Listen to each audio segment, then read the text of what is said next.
तो उस दिन की क्लास को जहाँ पे हमने छोड़ा था वहीं से आज आगे बढ़ते हैं। तो उस दिन हमने बताया था कि अगर कुंडली में सारे ग्रह या ज़्यादातर ग्रह उच्च के हैं या स्वराशि के हैं तो भी कुंडली के लिए ठीक नहीं है। कहने का मतलब है अगर ज़्यादातर ग्रह 3-4 ग्रह उच्च के हैं या फिर स्वराशि के हैं और कोई भी ग्रह एक भी ग्रह नीच का नहीं है तो उस कुंडली को कई विद्वान ज्योतिषी अच्छी नहीं मानते, उसको दोष कुंडली के रूप में रखते हैं। अब यहां समझने वाली बात यह है कि आम ज्योतिषी या फिर कई बार आप लोगों के मन में एक प्रश्न आएगा कि या तो सारे प्लैनेट स्वराशि हैं या कई ग्रह 3-4 ग्रह उच्च के हैं तो फिर कुंडली अच्छी होगी, बली होगी। लेकिन ऐसा नहीं है भाइयों। अगर ज्यादातर प्लैनेट स्वराशि के हैं या फिर कई ग्रह उच्च के हैं और नीच का एक भी प्लैनेट नहीं है तो उस कुंडली को अच्छा नहीं माना जाएगा, क्योंकि वो कुंडली एक प्रकार से दरिद्र योग का निर्माण कर देगी। कहने का मतलब है कि उसके जीवन में कुछ ना कुछ कमी बनी ही रहेगी। कई बार समाज से दूरी हो जाएगी, अकेलापन महसूस होगा, या फिर ग्रो में या बिजनेस में या कैरियर में अप डाउन का सामना करना पड़ेगा। इसका भी एक सिद्धांत है, एक ना एक ग्रह नीच का जरूर होना चाहिए हॉरोस्कोप में, कुंडली में, तभी कुंडली उन्नति वाली बनती है। अगर कई ग्रह नीच के हैं तो भी एक ग्रह कम से कम उच्च का जरूर होना चाहिए। अगर उच्च का ना हो तो स्वराशि का जरूर होना चाहिए, तभी कुंडली में उन्नति का योग बनेगा। इसी वजह से मैं बार बार कहता हूं कि ऊंच नीच के चक्कर में मत पड़िए। ऊंच नीच का मतलब ये नहीं है कि प्लैनेट गलत रिजल्ट देगा। ऊंच नीच का मतलब है कि प्लैनेट अपने स्वभाव से विपरीत रिजल्ट देगा। क्योंकि जैसा ज्योतिषी अपेक्षा करता है रिजल्ट लेने की, वैसा ना मिलकर उसके विपरीत रिजल्ट देगा, उस ग्रह को नीच का ग्रह कहा जाता है। इसका एक और फार्मूला है, इसको व्याकरण वाले क्लास में मैंने बताया है, फिर भी आज थोड़ा सा रिपीट कर देता हूं। हम पृथ्वी को देखते हैं, पृथ्वी से जो प्लैनेट ज्यादा दूर पे होगा वो नीच का होगा, और जो प्लैनेट जितना करीब होगा वो उच्च का होगा। यही सिद्धांत है, ऊंच नीच का यही सिद्धांत है। अगर प्लैनेट धरती से बहुत ज़्यादा दूरी पर है, अपने एक जो उसका नेचुरल प्लेसमेंट है वहाँ से अगर ज़्यादा दूरी पे है तो नीच का हो जाएगा, और अगर नज़दीक में है तो फिर उच्च का हो जाएगा। यही सिद्धांत है, उसको हम प्लैनेट वाइज करके देखते हैं।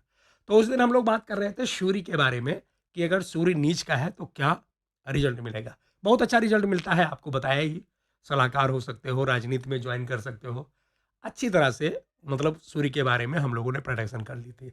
अब आगे चलते हैं और प्लेनेट के बारे में जानते हैं कि अगर प्लेनेट नीच का है तो क्या रिजल्ट देगा। अब अगर मान लीजिए किसी की कुंडली में कई ग्रह बहुत ज़्यादा उच्च के हैं या फिर स्वराशि के हैं, ज़्यादा प्लेनेट उच्च के हैं, तो फिर एक आध ग्रह का नीच का होना बहुत ज़रूरी है। अदरवाइज उस जातक के अंदर ईगो आ जाएगा, वो किसी की बात नहीं सुनेगा, और ऐसे लोगों का उन्नति नहीं हो पाता क्योंकि लोग उनके पास जाते ही नहीं है, लोग उनके पास जाएंगे ही नहीं, कोई काम करवाएंगे ही नहीं। इस वजह से उनका एक प्रकार से जो बिजनेस है या जॉब है, जो कुछ भी है, उसमें धीरे धीरे रुकावट सी आ जाती है। तो हम बात करेंगे शुक्र के बारे में। अगर शुक्र नीच का है तो कैसा रिजल्ट मिलेगा।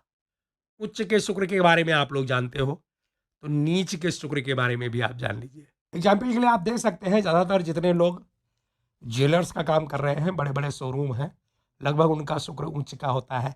5 स्टार होटल के मालिक या 3 स्टार होटल के मालिक जितने मिलेंगे, अच्छा बड़ा सा जो गेस्ट हाउस है, मोटल है, होटल है, उन उन लोगों का शुक्र उच्च का होता है।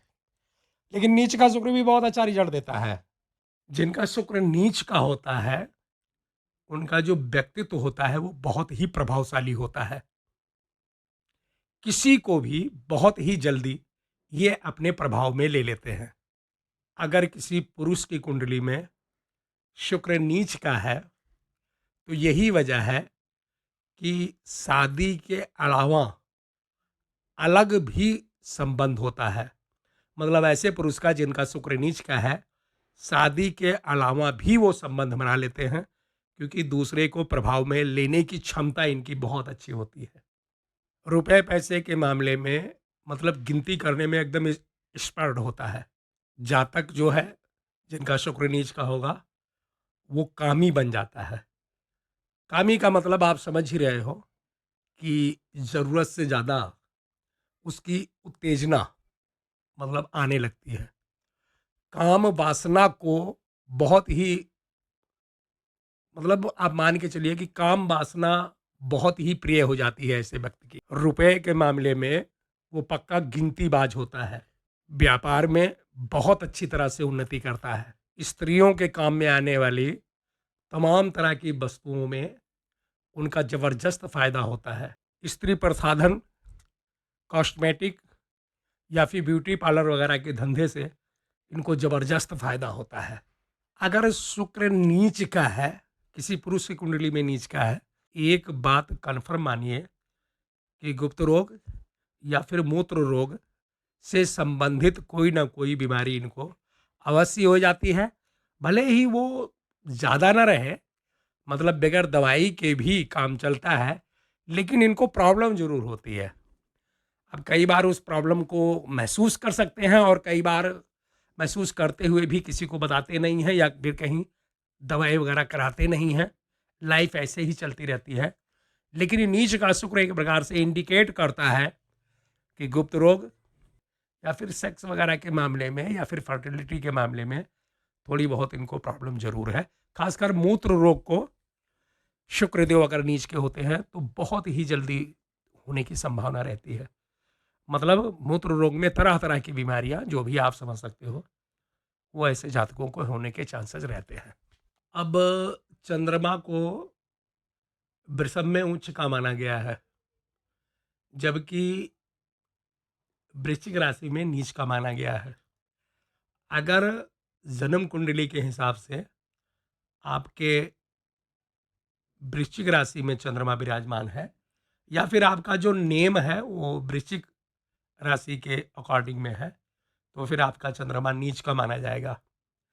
नीच का चंद्रमा जातक को जिद्दी बनाता है। मतलब जो वो सोचते हैं वही करते हैं। वाणी पर तो काबू होता है, लेकिन ऐसे लोगों की जुबान कभी कभी कड़वी हो जाती है, जरूरत से ज्यादा कड़वा बोलने लगते हैं। इनके लिए भी वही फार्मूला है कि कैसी भी स्थिति बने, विचित्र स्थिति में भी ये बाहर निकलने की क्षमता रखते हैं और बाहर निकल भी आते हैं। ऐसे लोग चालाक होते हैं, किसी की बातों में नहीं आते, लेकिन बाहर से बहुत ही सज्जन दिखाई देते हैं। मतलब जब आप एक बार इनको देखोगे तो लगेगा कि बहुत सज्जन आदमी है, लेकिन एक्चुअल में ऐसा होता नहीं। ये बहुत ही चालाक और किसी के प्रभाव में ना आने वाले लोग होते हैं। ऐसे लोग अगर नौकरी करते हैं तो इन बहुत अच्छी तरह से करते हैं, क्योंकि चंद्रमा नीच का है, तो लोगों के व्यवहार को देख करके ये मतलब अपने व्यवहार को उसी हिसाब से कर लेते हैं। तो ऐसे लोग अगर जनरल भाषा में कहें तो हाँ में हाँ मिलाने वाले लोग होते हैं।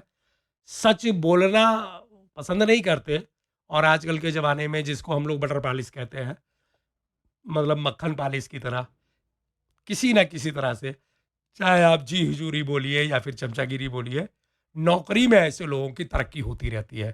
क्योंकि आजकल के ज़माने में तो लोगों को ऐसा ही आदमी चाहिए कि जो हाँ में हाँ मिलाता रहे और चापलूसी करता रहे। तो नौकरी में बहुत अच्छा ग्रो करते हैं ये लोग। अगर बिजनेस करते हैं तो उसमें भी अपना परचम लहरा देते हैं। क्यों? क्योंकि बातें बनाते हैं बहुत सही, बातें बनाते रहेंगे और जो इनके जो क्लाइंट है उनको फंसाते रहेंगे। तो नीच का चंद्रमा भी जातक के लिए अच्छा रिजल्ट देता है। अब यहाँ पे नीच के चंद्रमा का एक नुकसान ये है कि जिंदगी में खुशियाँ बहुत कम मिलती हैं और दुख ज़्यादा मिलता है। क्योंकि नीच का चंद्रमा है तो कहीं ना कहीं जो मनोस्थिति है उसको कंट्रोल भी चंद्रमा ही करता है। तो एहसास दुखों का ज़्यादा होता है, खुशियों का कम होता है। और कई बार देखने में ये भी आया है कि ऐसे लोग एक ना एक समय अपने माँ बाप को छोड़ करके अलग चले जाते हैं, अपनी फैमिली मतलब अपने दाम्पत्य जीवन को, अपने फैमिली को लेके और घर परिवार से अलग रहने लगते हैं।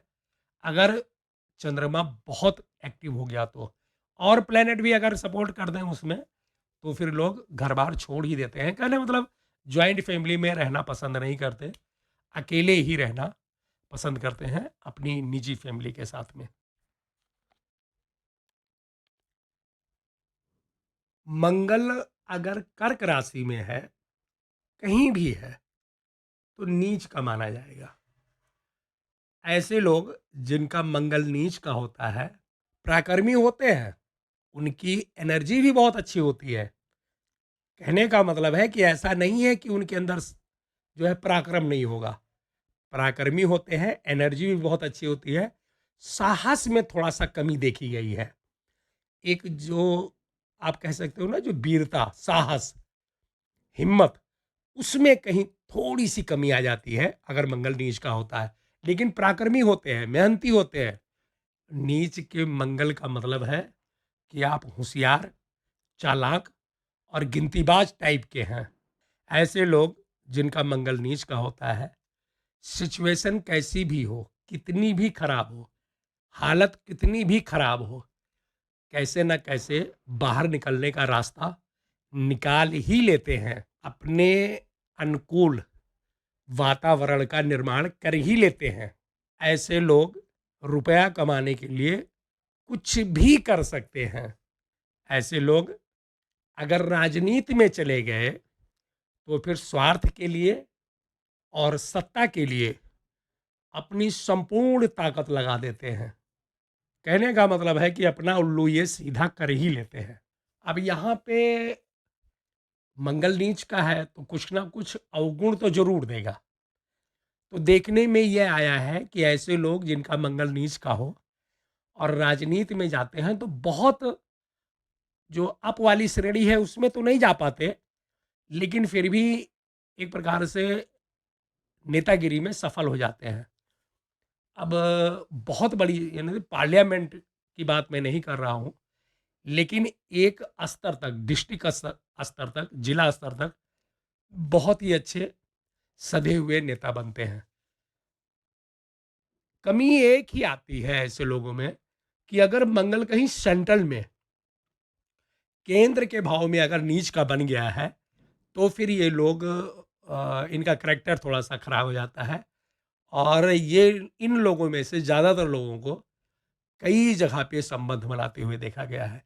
तो अगर मंगल नीच का है, फर्स्ट 4, 7 या 10 में है और नीच का है, और ऐसे लोग राजनीति में हैं या पावरफुल लोग हैं, तो ये फिर अपनी बदनामी को या फिर कलंक को दरकिनार करते हुए, मतलब डरते नहीं हैं, और इनके कहीं ना कहीं अनैतिक संबंध बन ही जाते हैं।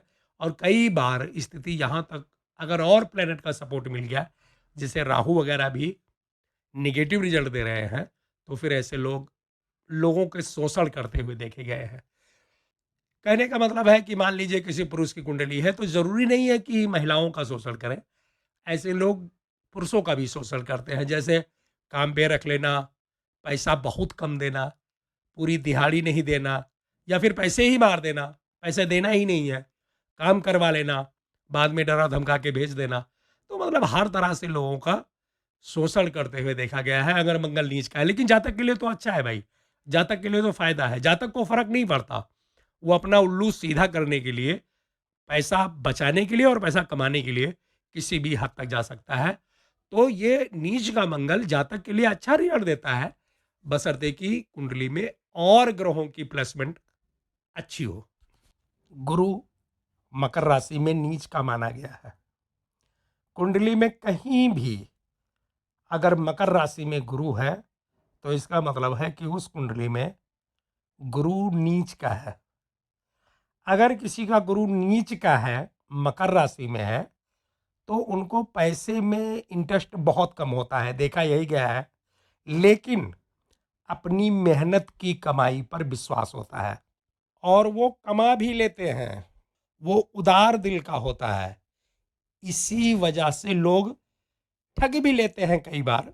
फिर भी ऐसे लोग दूसरों का भला करना कभी भी नहीं भूलते। दूसरे का भला करने से उन्हें खुशी मिलती है। अगर यही गुरु सेंट्रल में, मतलब केंद्र के भाव में नीच का हो जाए, जैसे first house, fourth house, seventh house या टेंथ हाउस, तो फिर आप ये मान के चलिए कि पैसा उसको गुरु दिलवाते हैं, यानी पैसा उसको खूब मिलता है, और वो एक प्रकार से देखा जाए तो एक अच्छा जीवन व्यतीत करता है, भले ही गुरु नीच का है। लेकिन इसके थोड़े से साइड इफ़ेक्ट भी हैं, और साइड इफ़ेक्ट जो मेन है वो ये है कि ऐसे लोगों को देखा गया है कि दिल की बीमारी बहुत जल्दी हो जाती है। कहने का मतलब है दिल की बीमारी का सामना करना पड़ता है, या फिर स्टमक, पेट संबंधित बीमारी का सामना करना पड़ता है, जैसे एसिडिटी वगैरह हो गई, या पाचन तंत्र थोड़ा-सा कमज़ोर, नर्वस सिस्टम कमज़ोर, इस तरह की बीमारियाँ होते हुए देखा गया है, अगर सेंट्रल के हाउस में गुरु नीच का हो जाए तो। लेकिन पैसा, रुपया, करियर और प्रसिद्धि नीच के गुरु भी बहुत अच्छी तरह से दिलाते हैं।